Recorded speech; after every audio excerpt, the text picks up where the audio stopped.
So let's get this straight. You Marvel typical fans can thank Kevin Feige for whatever he did, making, I don't know, typical films, but actually you should thank two people. Because if it wasn't for them, we would not have superhero genre. We would not have modern superhero films if it wasn't for this one film that could have been a train wreck, and was a miracle that it's one of the most perfect films of all time. Hell yeah, I'm talking about Superman 1978 with Richard Donner and Christopher Reeves are the reason why we have superhero films today. And it's such a miracle that it worked out so well for Richard Donner, because when he filmed Superman, he only made one other film that was very low budget, The First Omen. That's a lot of pressure for a first-time director. And this had a pretty high budget, especially for its time. So again, it's a miracle this worked out so well. Because if it failed, who knows what I would be talking about? I don't know, taxes? I don't know. We wouldn't have superhero films if it wasn't for this one film. So, but then we gotta talk about the two dummies that this film could have been ruined. It should have been ruined, and thankfully it wasn't, by these two dum-dums. The two producers, Alexander Skarsgård and his son. They were such lazy, corrupt producers that everyone hated in Hollywood. So they bought the rights to Superman, the film rights. And again, how this film is perfect blows my mind, because these two producers,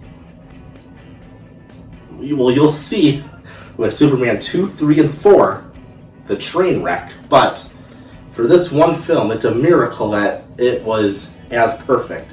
Because these two producers were such idiots that this film should have failed so hard. Oh my god, they were such idiots. Seriously, the behind the scenes is more crazier than the actual film. The film is amazing, but behind the scenes, it's so crazy.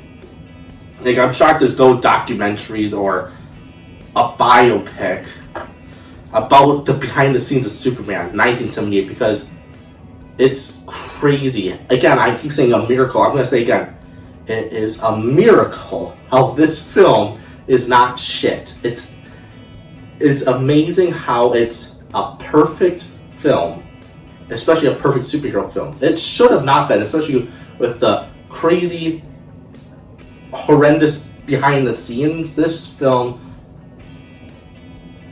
again, it should have been a failure, but it wasn't. And thank goodness it wasn't. And why I keep saying why this film should have failed, because the producers, the Alexander Skarsgård and his son, did not care about the actual story or character. They just wanted a quick cash grab and go. Because who they wanted to be Superman before Christopher Reeves is also crazy and unbelievable. Here's the list. They wanted this movie to make money fast, so they wanted to cast a huge star that would make a buttload of money for them. Again, them not caring about the actual character story. This is a real list of celebrities that could have been Superman. It is absolutely, thank goodness it wasn't any of them. So we had Clint Eastwood, ew. They wanted Sly Stallone, again, ew. Burt Reynolds, and the list doesn't end there. Oh yeah, they also wanted that ranch guy. Do you remember, if you go to the stores, the grocery store, they have that ranch company with that smiling old man? Yes, they wanted him as Superman. His real name is Sailor Man, I'm showing you. His real name is Paul Newman. I didn't know he was a popular actor, because I always knew him as the ranch guy. But thank goodness Richard Donner had balls and denied all of it. He wanted a nobody. He wanted whoever was going to be cast as Superman, he wanted them to be a nobody, because he didn't want the character to be outshadowed by the actual star. Because even in today's times, if you watch a movie with The Rock or Ryan Reynolds, you just see them. You don't see the actual characters they're playing. You see the movie star. Richard Donner didn't want that. He wanted this movie to be about Superman. So thankfully, the two dum-dum producers gave up on that idea of getting a huge celebrity to play Superman. But behind Donner's back, they casted Marlon Brando. What a mistake that was for all of them, by the way. That's also a crazy behind the scenes with Marlon Brando's part of this film and franchise. Also casted Gene Hackman behind Richard Donner's back. So let's talk about the drama between Marlon Brando and this film and the franchise. It's so crazy because Marlon Brando, when he was younger, was considered the best actor in the world. His later life, he was considered the laziest piece of shit. Being weird as hell. So, I'm not joking. This is a true story. Richard Donner told it before he sadly passed away. I believe it was from the Hollywood Reporter back before he passed away. He said, this is real, that when he met with Marlon Brando to be Jor-El, that Marlon Brando, since he was so lazy, he didn't want to show up on set, he tried convincing Richard Donner that, let's have Jor-El be a bagel. And his excuse was, well, they're aliens, so how are we supposed to know what they look like? He only said it because he wanted to do voice acting, so he could get a lot of money with no work, because that's how lazy Marlon was. And thankfully they didn't do that. Can you imagine watching this film and you're like, oh, the amazing title card, oh, Krypton, wait, are those fucking bagels? Like, can you imagine that? Here's the thing, I rewatched Superman 1978 for this video, of course, and Marlon Brando is fucking amazing. Like, it's crazy how lazy he was, but also, he was still a really good actor. Because if you didn't know, another behind the scenes tip, you can tell he's reading dialogue from a cue card, and that is true. Again, from the words of Richard Donner, Marlon Brando was so lazy he didn't want to learn any of his lines, so they had to create cue cards for Marlon to read, and you can tell. But even if you can tell, because you can see his eyes, he still is such a good performer. It's unbelievable. It starts off as something you would never see, or you would say, oh, they're setting up a sequel for the sequel, because Superman 1978 did it first. Again, this was uncanny. You didn't set up sequels back in the day unless years later that the sequel was released. So Superman 1978 did it first, and usually I'm not a fan of them setting up sequels unless it's done really well. It's pretty rare. But Richard Donner pulls it off. Because it starts off with the planet of Krypton, or Krypton, Marlon Brando says, dum-dum. And there's the trial of General Zod and his army, of his two buddies. And so they finally stand trial because they're trying to overthrow the government. And we get our lazy boy Brando, and somehow is killing it with his performance. So Jor-El convinces the council to plead guilty. So Jor-El convinces the council to have Zod be pleaded guilty and be committed to the Phantom Zone. And what I like about this scene is when they're found guilty, the reaction from the female soldier is so done. Again, I don't remember. Here's her name. I don't remember her name. But she has genuine fear and regret, because when they were found guilty, that Phantom Zone is coming their way, and she is scared shitless. And I love that, because they, at first, even General Zod, so it's General Zod and that female soldier that have regret. Like, they are scared. And I like seeing that because they're acting all tough, but when it's actually approaching them, they are scared. And I think that's a really cool and good character writing, because, like, this is the 1970s, so these villains would be all tough and mighty and all macho, but I like seeing how they have fears. So I think that was a really cool scene that they did. And they get trapped in the Phantom Zone, setting up the sequel. It's crazy because the sequel didn't get released until 1981. And this movie was 1978, so people had to wait 4 to 5 years for the sequel. It's crazy. So then Jor-El tries convincing his council members to do something about Krypton, because Krypton is about to be destroyed by its sun because it's about to explode. It's dying. And he tries convincing, like, we gotta do something, but they all ignore him. They're calling him crazy, and they tell him to go home, because, like every Krypton story, the government is corrupt and stupid. And so I guess it's been a few days. It's really never explained, because Jor-El is now back with his wife and son at their house. If you can call it a house, I don't know what Kryptons call their houses. Hooses. So, and he tells Laura they need to send Kal-El to planet Earth. And another great scene. So then Jor-El tries convincing Laura that they need to send their son Kal to planet Earth for his safety.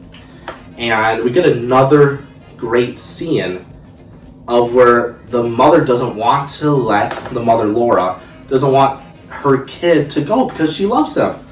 She wants him safe and cared for. She wants to take care of him. But she knows if she wants to see her son grow up, she has to let him go. And again, just like Man of Steel, it's a really great scene between a mother that's heartbroken, and she allows Jor-El to send their kid on this ship. And we get another great scene from Marlon Brando, where it's the goodbye speech, where he's telling his son goodbye and he'll miss him, and it's such a good scene. And again, he's reading him a cue card. It's amazing how this movie works so well, because even if Marlon was lazy, he somewhat cared, because yeah, he's reading from cue cards, you can see his eyes, but the performance is so good, and you can tell he's acting like a father that's heartbroken and sad. Oh, such a good scene. Such a good goodbye scene to his son. Well, the ship goes off and they see their son flying off. And that's it. That's it for Krypton, because right after that, the sun is destroyed. Krypton is about to be destroyed. And I love how instead of cutting to Kal-El going to planet Earth, no, Richard Donner hated these Kryptonians too, because he cuts to all the corrupt councilmen all dying, and it's freaking hilarious. It's hilarious because you don't feel bad because they're corrupt. And then we really never see Jor-El or Laura die, but they're not surviving a planet that's about to explode. So then what's really cool, and what I love about the next scene is usually with the cartoons, even the comics, it depends on the writer, of course, that they'll cut to Krypton being destroyed, Kal-El flying to Earth, and then him being raised on Earth. No, Richard Donner shows the time travel of, it takes like 3 years for Kal-El to get to Earth. So he goes from being a baby to being a toddler, and it's really cool to show that. But what's also funny is the son is, trapped in this ship, and he has to hear his father every day telling him knowledge about Krypton and blah blah blah for 3 years. Can you imagine that? It's just a really cool scene showing, no, Krypton is from a different universe, and it's going to take years for Kal to get to Earth, our universe. I think that's a really cool detail that you never see with other stories. I think that's a really cool to show that. Then Kal lands on Earth, and Martha and Pa can't find him. And what's really cool is Martha wants to keep him. She wants to take care of this kid. Pa Kent's like, no, let's leave him. Let someone else pick him up. But Martha convinces Pa Kent, and he agrees, let's take care of him. But it's kind of funny how Pa's like, hell no. Like, he just landed from the sky. No, we're not going to take care of him. I think that's just a really cool comparison from the mother, Martha, wanting a kid, and this is like a miracle from the gods. And Pa being like, hell no. But, they both agree, and They take care of Cal like it's their own son. Then we cut to when he's a teenager, and he's this teenage Clark, and he's this equipment guy for the high school football team. Lana Lane sees him, and they talk. And Clark, what I like about this Clark is he's a charmer. He's a flirt, and until Brad, he's not named, but he looks like a Brad. He looks like a douche. He tells Clark to clean up the equipment that the football players made a mess of, and it's like, where's the mess? There's like 2 helmets, but it's just Brad being a dick and wanting to take Lana. Yeah. It sucks, dude. You just got cock blocked. That really sucks. So Clark gets annoyed and kicks the football miles away, showing his super strength that he has. Again, really cool, subtle way of showing his powers without actually showing it. And let me probably get my favorite scene of the movie. Let me probably get to my favorite scene of the movie. It's where Clark speed runs back home, and it's done all practical, and I'm a big practical guy, and it's such an amazing scene. For a stunt that's 40 years old, it still looks amazing. So what they did is they hooked up the actor to these string rigs. They lifted him up so he was up in the air a little bit, and then he ran, and it looked like he was running without touching the ground, so it looks like he was running super speed. Really well done still. So Pa Kent sees Clark showing off his moves, and he talks to him. We get this a really amazing scene of just a good father. It's a really good scene where he tells Clark, you shouldn't abuse your powers. That he's on Earth for a reason, and he should just be good. And the most heartbreaking scene is Clark Kent agrees, like, yeah, I shouldn't abuse my powers. I should be good with my powers. And Clark wants to play catch with his dad, so he runs to the garage, or it looks like a barn, and his dad has a heart attack and dies. And Clark Kent couldn't do anything about it. And it's the most important scene in the movie, but also it's very important from the comics and all the adaptations, because it shows, yeah, Superman is really powerful. He's a super powerful being. The one thing he can't stop is death. And he wishes he could, but he can never stop death. So after going to his father's funeral, he tells his mom, I need to go. I need to find my purpose. And Martha knew this was going to happen, so she agrees, and they have this really sweet goodbye with this amazing cornfield shot where Martha Kent's in the cornfields, and Clark Kent tells her, their goodbyes. It's a really amazing scene. And that's it. He takes a Kryptonian crystal with him, and it takes him to the Arctic. Couldn't it be somewhere warm? Like, god damn, I know he's Kryptonian, but wouldn't he be... I don't know what that was. Like, I'm like, all my videos, I'm filming this like at 10 o'clock at night. I'd take to like a warm place like Miami. Yeah, I wouldn't either. There's a bunch of weirdos there. Or, yeah, I guess the Arctic would be the most normal place on this sucky planet. So he gets to the Arctic and he throws the crystal, and it forms the amazing Fortress of Solitude. And again, for the 70s, this looks amazing. Again, it's done practical. And what I mean is they built a miniature, and it looks freaking amazing. His papa is like, Jor-El's like, it's about time. Goddamn, what took you so long? It's about time. I'm joking. I joke, but Jor-El tells Clark his real name. Kal tells him about the history and his purpose. And it's about for 12 years, because as soon as Jor-El tells him the history, the teenager turns to Christopher Reeve. So that's about 12 years later. And god damn it, we get Superman, and with the music swelling, oh, it's Scott version, he flies towards the camera. Woo! I love this movie. We cut to New York, I mean Metropolis.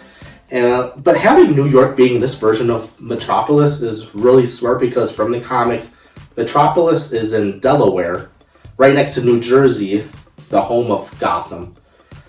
Alright, I'm done with the nerd talk. So then we meet the Daily Planet crew, and it's done so well. It's like this bad smelling smoking area because everyone in this office smokes, and everything is so loud. It's like a crappy poetry concert. Everyone in this office smokes, and we meet Jimmy Olsen, who is not this photographer yet, and he's this intern, mostly assistant to Perry White, and we meet Perry White, the loudest white man you'll ever meet, and then there's Lois Lane, the reporter, who is confident, smart, and has great attitude that we love. And she's played by Margaret Kidder, and I mean, dude, she's still the best Lois Lane that we got. Seriously. I mean, look at her. Perfect. And I love how chaotic this news place is. I love it. It reminds me of the journalism of the 1970s, where it was chaotic with our country and the time being very, very corrupt. Rings a bell lately. Then we meet the best Clark Kent ever, Christopher Reeves, played by the amazing, great, late Christopher Reeves. And he was just this wonderful real-life Superman. If you haven't watched the documentary Super/Man, the Christopher Reeve story, go watch it. It's heartbreaking. Such a kind man that had such a rough later life. It's amazing. And what I love about this Clark is that he's a goofball, but he's smart and he's socially awkward. That's the Clark Kent I love. Reading from the comics and watching My Adventures of Superman, amazing show on HBO Max. And oh my god, each scene, it's just, this man is just filled with charm and delightfulness. I mean, seriously. I don't know how people don't like this movie. It's so charming and it makes you feel so good watching this film. And then we meet Luthor. But the one thing I'll say about this movie is I don't like Lex Luthor from this movie. It's not Lex Luthor from the comics. From the comics, he's this confident, petty, corrupt businessman who's super smart. Well, with the movie, Gene Hackman plays him like this goofy, sketchy businessman that's very dumb, who thinks he's smart. I don't like this version of Luthor. So other than that, I still consider it a perfect film. I do love his introduction because, so it starts with his henchman called Otto, and to say he's an idiot, like, he's beyond an idiot, like, it's like, are you autistic? Again, no offense to autistic people, it's like, Carl, you can't be this. Okay, no, it's all the phone. Oh, God. I'm not gonna cut this out. I'm not calling autistic people down. Otto is just an idiot. So, and I don't know how long or how he survived this long because Otto is such a dummy. I don't know how he survived this long. So then cops are already trying to get to Luthor because, again, he's this idiotic, sketchy man. And they track down Otto and they follow Otto. They follow him down to this train track, and for some reason, the detective, there's two detectives. One of them stays behind, the other one follows Otto further. And Otto gets to this secret hideout. Detective sees it. He tries the hideout. But Luthor's watching, pushes a button, and the door pushes him out to the train track, hitting and killing the detective. It's crazy. You wouldn't expect this from a Superman movie from the 70s, especially when it was rated PG. You see a man getting murdered by being pushed onto a train. It's crazy. That's what I love about this movie is, yes, it's very hopeful and charming, but it can also be dark with the killing at Krypton to the death of this detective. And spoiler alert, the future death of Lois Lane. This movie can get dark tonally, and I love that. And we meet Luthor and his gang. And holy shit, is it getting hot in here. Yeah, I'm talking about Eve's test marker. Holy shit, every frame. Richard Donner knew what he was doing with her. Oh my god. You dirty dog. But what I like about this movie is Eve. It's just not for us to look at, of course. I don't blame you if you do. My God, she's gorgeous. But she's actually a character. Again, this was the 70s. Yeah, today's time, there's so much amazing. Again, this was the 70s. And yeah, with today's time, we got so much amazing female characters now. But in the 70s, the female characters were just there for you to look at. Let's be honest, it was the 70s. But with Superman 1978, Eve is doing these sketchy things, doing Luthor's biddings, because she wants to make Luthor happy. Because she loves him, and he doesn't. And she has a heart, and I'll get back to that later on. We get to my other favorite scene, the friendship of Clark and Lois Lane. And then we get to my other favorite scene of Clark Kent and Lois Lane. They're magic. Like, right away at the Daily Planet, she teaches him what to do, what not to do. And right away, he gains her respect. And then we get probably the most iconic superhero scene where a robber wants Lois Lane's purse, and Clark, since he doesn't want to expose himself as Superman, he tells Lois, just give the robber the purse. And Lois ain't scared, so she kicks the robber. Robber shoots, and Superman, or Clark Kent, catches the bullet with his hand. It's such a cool scene. And why it's so iconic is because of the CGI, because this was the 70s, and the CGI still holds up with the super speed catching the bullet. It still looks amazing. Then we get this other good moment where Clark, with his x-ray vision, says what's in her purse without looking. Again, just showing off his different sets of powers. So then we get to Superman's first appearance in this film. And again, it's so iconic. We're get used to that word iconic. I'm going to say it so much with this video. Iconic. This film iconic. I'm gonna say it a lot because this film is fucking iconic. So Lois gets on this helicopter and its landing skit gets trapped under some cable lines, and don't ask. And it crashes. And before that, we get this really creative scene. This really creative scene with Clark Kent trying to get to the first floor, and everyone in this building is being rude. They're all going up, and they're not letting him go down. So he has to find a way to get down to the first floor. And it's just a really good, funny scene. And then when he eventually does get to the first floor, and he leaves the Daily Planet, he sees the helicopter about to crash. So then we get this other funny gag with the telephone booth, where it's too short for him to dress in. Pretty funny gag. If you don't get it, Superman, for the longest time, with the comics, and I'm pretty sure of George Reeves' Superman show, that how he got to get to the Superman costume is he would dress in a telephone booth. It's a pretty funny gag to the original Superman George Reeves show. So then he goes to those spinning doors, super speeds into his costume. So cool. And for this suit looking so simple, it is so, say it with me, iconic, with that light blue, the big crest symbol. Yes, his undies, it's iconic. Superman's gotta have undies, it's goddamn iconic. Oh, and then he is a perfect Superman. He flies up, saves Lois, and we get this really cool scene where Lois Lane is like, you have me, but who has you? Because again, she's never seen a super being before. And then the helicopter crashes, and again, just shows Superman's strength. He holds onto Lois and also grabs the helicopter from landing. It's a really cool scene. Again, for the 70s, it looks practically amazing. And if you say the scene looks dated, get off this YouTube video. Go get your hands out of those Cheeto bags and go touch some grass, okay? This scene looks amazing. I don't know why I got so specific. I apologize. So after saving the helicopter and Lois, we get this amazing montage of Superman flying around Metropolis, stopping criminals, and it's funny and cool. It's just classic. Yeah, some of it's goofy, but I don't care. It's a fun scene.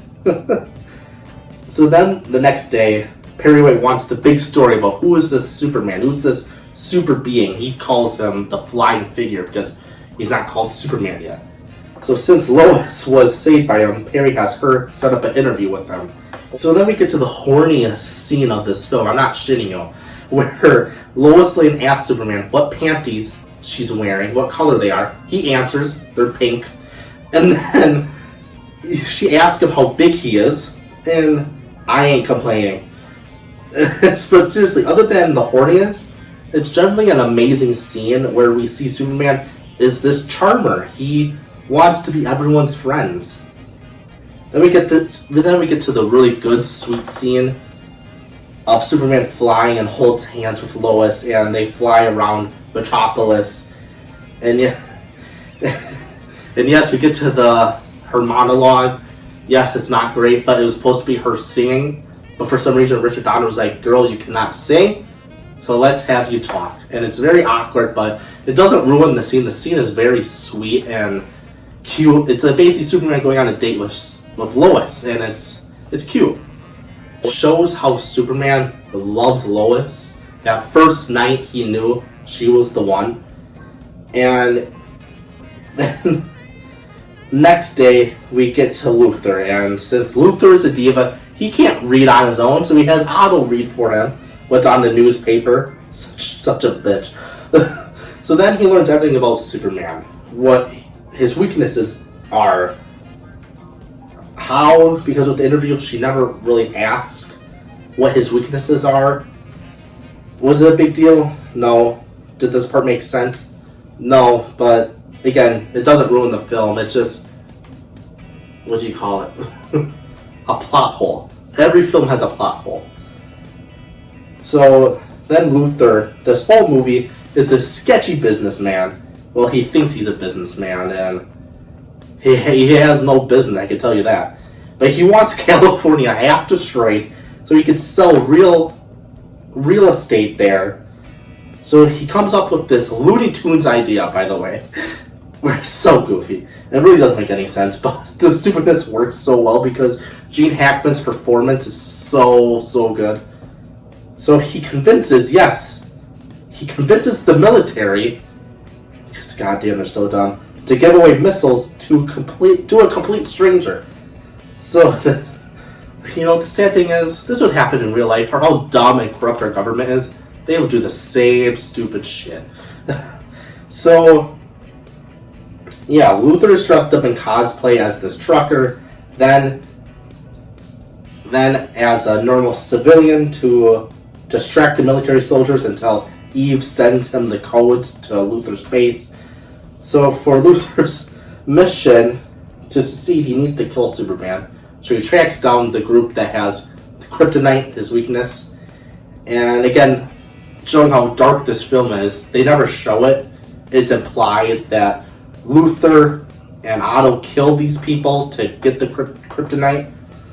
And we get this really cool scene where Luthor, again, showing he's somewhat smart, he creates this frequency where only dogs and Superman can hear.